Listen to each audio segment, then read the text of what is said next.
শাসক ও বিরোধী দলের কর্মসূচি ঘিরে তুমুল চর্চা। 26-এর ভোটের আগে এই তুঙ্গে রাজনৈতিক চাপানুতো ঠিক কি ঘটেছিল ভাই দেখুন।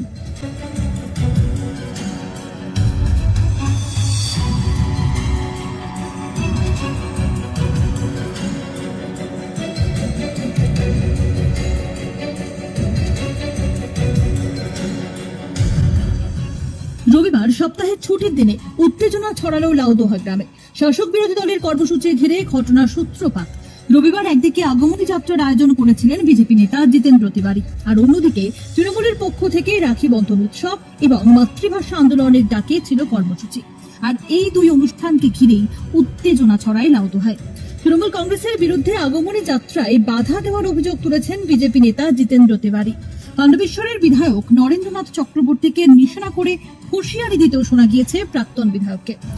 বিজেপি নেতার অভিযোগ, চণ্ডীপাঠ বন্ধ করার জন্য বিধায়ক নরেন্দ্রনাথ চক্রবর্তী নাকি গুন্ডা পাঠিয়েছেন। চণ্ডীপাঠ হচ্ছে, চণ্ডীপাঠ হলে কার রাগ হয়? মহিষাসুরের। নরেন মহিষাসুর, চণ্ডীপাঠ হচ্ছে সেটা দেখে রাগ হচ্ছে ওর। বাংলার মাটিতে চণ্ডীপাঠ শুনলে কারো রাগ হয়? ছি নরেন ছি, মা দুর্গাই তোমাকে বধ করবে গণতান্ত্রিক ব্যবস্থায়, 6 মাসের মধ্যে তুমি শেষ হবে। মা দুর্গাকে তুমি অপমান করেছো, আমাকে গালাগালি দেওয়া কোনো আপত্তি নেই, কিন্তু মা দুর্গাকে যে গালাগালি করেছে, চণ্ডীপাঠ যে আটকাবার চেষ্টা করেছে, মা দুর্গা তাকে ছেড়ে কথা বলবে না। এ নিয়ে পুলিশের সঙ্গে বচসাতেও জড়িয়ে পড়েন বিজেপি নেতা। একটা সময় তাকে আঙুল উঁচিয়ে পুলিশকে শাসাতেও দেখা যায়। উত্তেজনা ছড়িয়ে পড়ে লাউদোহা মোড় সংলগ্ন এলাকায়।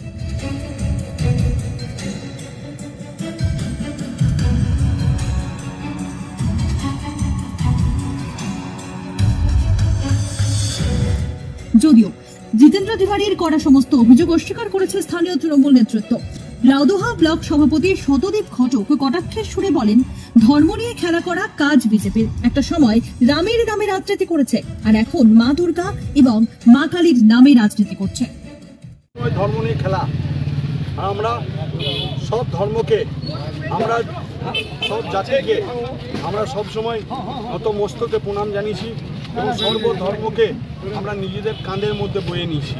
কারণ আমাদের যিনি মুখ্য সচিব বলতে মুখ্যমন্ত্রী, উনি হচ্ছে মাননীয় মুখ্যমন্ত্রী মমতা ব্যানার্জি। উনি আমাদেরকে সবসময় শিখিয়েছেন ধর্মের মধ্যে কোনো বিবাদ নেই, ধর্মের মধ্যে কোনো বিবাদ করার দরকার নেই। কারণ ধর্ম হচ্ছে সর্বধর্মের সাথে বলে আমরা উৎসবে আনন্দে থাকতে, সেটা আমাদেরকে সবসময় উনি শিখিয়েছেন। আর ওনাদের সবসময় নীতি আছেন 2024 পর্যন্ত ওনাদের শ্রী রামচন্দ্রকে নিয়ে পড়ে ওনার ধর্ম নিয়ে খেলেছেন।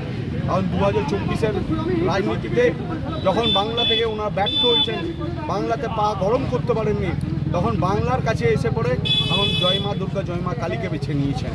এই তো 18 জুলাই এসে পড়ে মাননীয় নরেন্দ্র মোদী, যিনি আমাদের ভারতবর্ষের প্রধানমন্ত্রী, উনি প্রথম বাংলাকে যেন জাগ্রত করার চেষ্টা হয়েছে। বাংলা তো সবসময় জাগ্রত হয়ে আছে।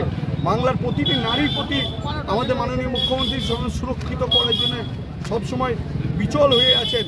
365 দিন নারীকে রূপায়ণ করা যায়, নারীদের জন্য কীভাবে ভাবনা চিন্তা করা যায়, নারীকে কী করে জাগ্রত করা যায়, তার জন্য উনি সবসময় আছেন।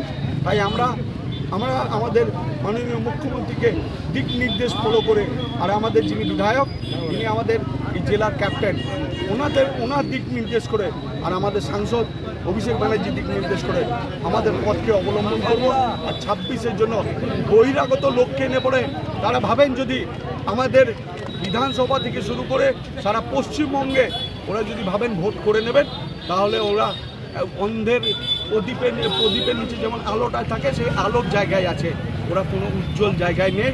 আর আগামী দিন ওদের যদি 50% যদি ভোট পায় বা 50টা যদি সিট পায়, তাও বলা যেতে পারে হয়তো ওরা 20 বা 30-এ যে আটকে থেকে যাবে। এটুকু আমরা আশাবাদী নিয়ে 26-এর জন্য প্রস্তুতি। এটা হচ্ছে শুধু আমাদের হচ্ছে টেজার, এরপর তো ট্রেলার দেখাবো ওরা। কয়েকদিন আগে শাসক বিরোধী সংঘর্ষে উত্তপ্ত হয়ে উঠেছিল শিল্পাঞ্চল জামুরিয়ার খাসকেটা। সেই রেশ কাটতে না কাটতেই এবার উত্তপ্ত হল খনি অঞ্চল লাউদোহা।